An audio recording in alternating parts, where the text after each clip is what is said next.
Today I'm going to take up literary devices, and this particular video is going to take up literary devices starting with letters A to E, and the others will follow in part 2. So the first of all, we are going to take up definition of literary devices. Literary devices are narrative techniques that add texture, energy and excitement to the narrative, grip the reader's imagination and convey information. Next, we take up allegory, and allegory is a work, whether in prose or verse, in which the agents, actions, and settings are so presented by the author so as to make a coherent sense on the literal level and at the same time convey a second correlated order of significance. Allegories are of two types: historical and political allegory. The first type, so example of this would be Dryden's Absalom and Achitophel, where King David is represented as King Charles II. The second one is allegory of ideas. An example would be Milton's Paradise Lost Book 2, where you find Satan meeting his daughter Sin. So Sin represents the allegory of ideas. Next, we come to allusion. Allusion is when an author refers to the events or characters from another story in his or her own story with the hope that these events will add context or depth to the story he is trying to convey. It is a passing reference without explicit identification to a literary or historical person, place, event, or another literary work or passage.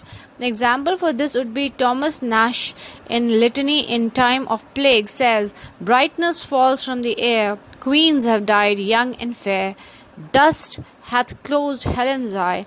Now here Helen is reference to Helen of Troy, so that's an allusion there. Next, we come to alliteration. Alliteration is a figure of speech in which the same sounds are repeated in a group of words, such as the B sound being repeated in Bob brought the box of bricks. The repeating sounds must occur either in the first letter of each word or in stressed syllables of those words. Example would be Sonnet 30 by Shakespeare, where he says, "When to the sessions of sweet silent thought I summon up remembrance of things past." So if you see the first line, you find the repetition of the S sounds in sessions, sweet, silent. Now some additional key details about alliteration. Alliteration is a repetition of sounds, not just letters. Alliterative words don't have to be right next to each other. They can appear in close by words. Alliteration is found often in poetry and prose, as well as commercial writings like brand names and marketing taglines.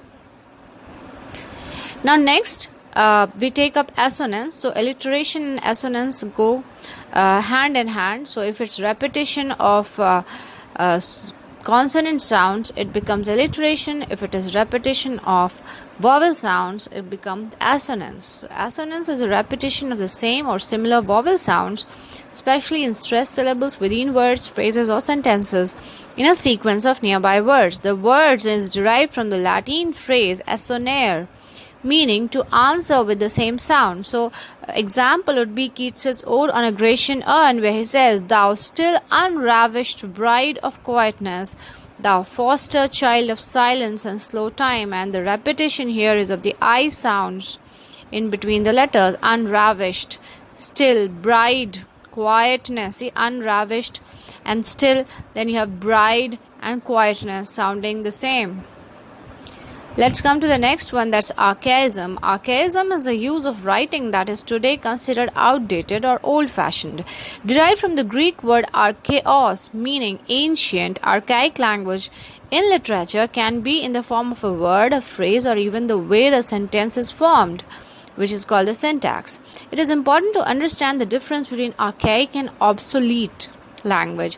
Obsolete language refers to words and phrases that are never used anymore, whereas archaisms refers to antiquated language that is still used, though usually just for specific purposes. For example, words like thee and thou are considered archaic. Though we do not use these words in everyday speech, readers are still familiar with them, especially those who have read anything from the Shakespearean age, the 16th century or the 17th century, are familiar with these words, even 18th century. Now next we take a ballad. Ballad is a type of poem that tells a story and was traditionally set to music. English language ballads are typically composed of 4-line stanzas that follow the rhyme scheme ABCB. Now some additional details. The ballad is one of the oldest poetic forms in English. There are so many different types of ballads that giving one strict definition to fit all the variations is nearly impossible. The simplest way to think of a ballad is as a song or a poem that tells a story and has a bouncy rhythm. Traditional ballads are written in a meter called the common meter, which consists of alternating lines of iambic tetrameter, that's 8 syllables, with lines of iambic trimeter, 6 syllables.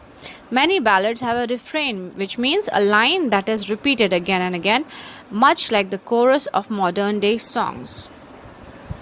Next we take a blank verse. Blank verse is the name given to poetry that lacks rhyme but does follow a specific meter, a meter that is almost always iambic pentameter. Blank verse was particularly popular in English poetry written between 16th and 20th centuries, including the plays of Shakespeare.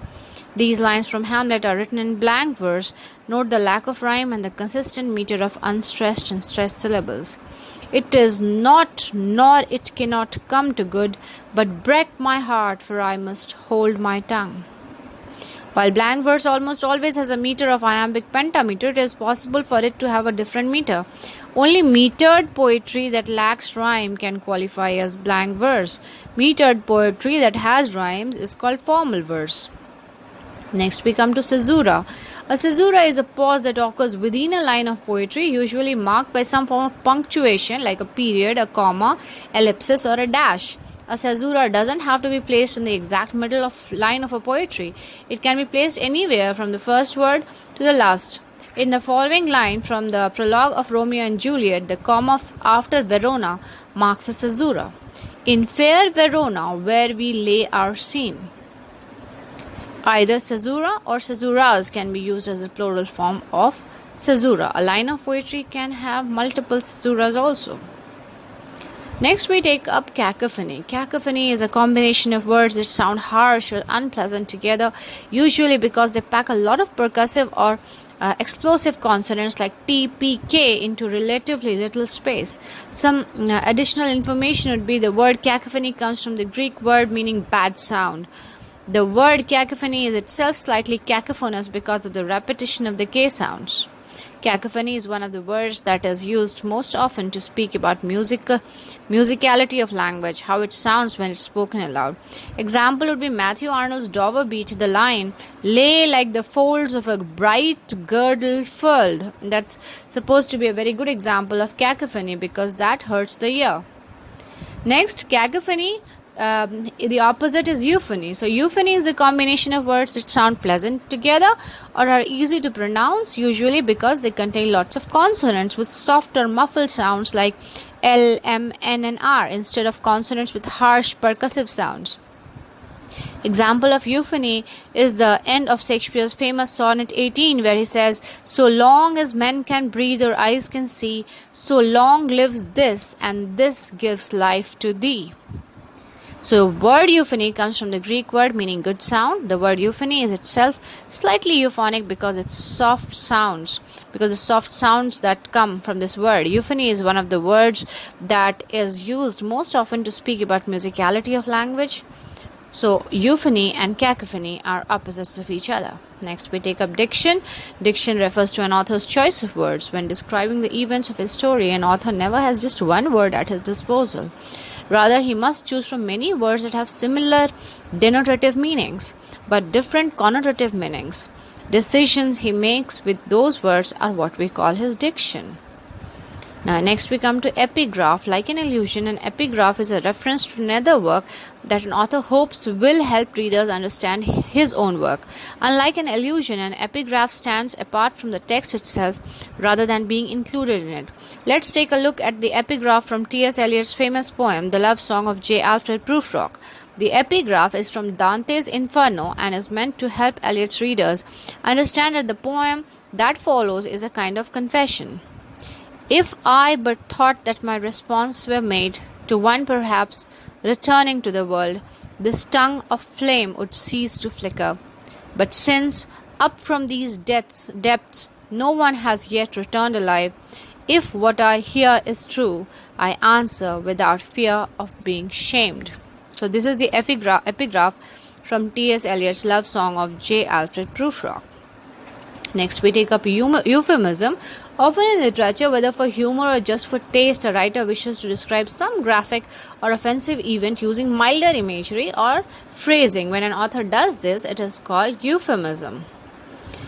Now, imagery, just as when an author chooses words for their connotative associations, he chooses sensory details for the associations or tones they evoke. This is known as imagery. So imagery may be visual when he's talking about something which you need to imagine with your eyes. It can be auditory, that which has to do with the ears. It can be tactile, that which has to do with the sense of touch, or olfactory, which has to do with the sense of smell. Next, we take up catharsis. Catharsis is the process of releasing strong or pent-up emotions through art. Which comes from the Greek katharein, meaning to cleanse or purge, to describe the release of emotional tension that he believed spectators experienced while watching dramatic tragedy. Today, the word catharsis can be used in reference to any experience or emotional release or cleansing brought about by a work of art. So it was Aristotle actually who talked about the audience's ability to feel the same emotions as those displayed by actors on stage in an integral part of the experience of watching theatre, and that through this experience audiences can learn better to regulate their emotions in real life. Characterization is the representation of traits, motives, and psychology of a character. Characterization may occur through direct description, in which the character's qualities are described by a narrator, another character, or by the character himself or her. It may also occur indirectly, in which the character's qualities are revealed by his or her actions, thoughts, or dialogues. Colloquialism is the use of informal words or phrases in writing or speech. Colloquialisms are usually defined in geographical terms, meaning that they are often defined by their use within a dialect, a regionally defined variant of a larger language. Colloquialisms can include aphorisms, idioms, profanities, or other words.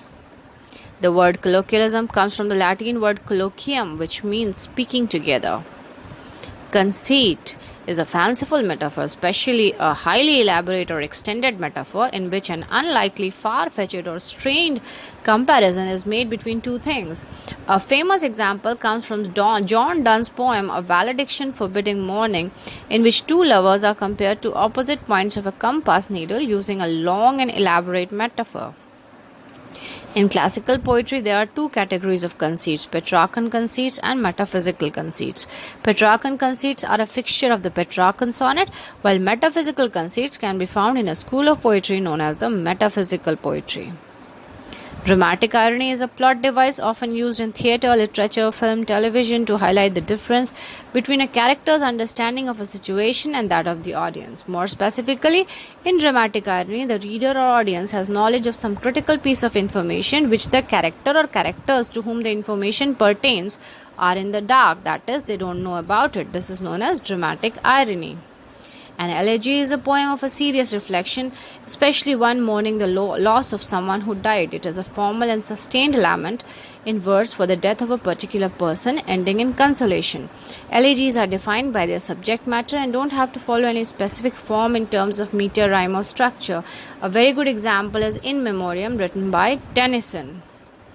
Epigram is a short and witty statement, usually written in verse, that conveys a single thought or observation. Epigrams typically end with a punchline or a satirical twist. Example: S.T. Coleridge's On a Volunteer Singer, in which he tries to show that romanticism didn't preclude wit. So he says, "Swans swing before they die. 'Twere no bad thing, should certain people die before they sing." So epigrams tend to rhyme because it makes them more memorable, but as with all rules, there are exceptions. Epigrams often contain an opposition or a contradiction that generate their witty twist. In ancient Greece, epigrams were short poems placed at the tombs of fallen friends. An epigraph is a short quotation, phrase, or poem that is placed at the beginning of another piece of writing to encapsulate that work's main themes and to set the tone. For instance, the epigraph of Mary Shelley's Frankenstein is taken from Milton's Paradise Lost and establishes the book's main theme. Did I request thee, maker from my clay, to mold me, man? Did I solicit thee from darkness to promote me? Now, not all works have epigraphs. In fact, most don't. Epigraphs are most common in long works. Some writers love epigraphs so much that they put them at the beginning of all the works. Now, if you have any questions pertaining to any of these literary devices, you might mention them in the segment given below, and I shall do my best to answer them. Thank you.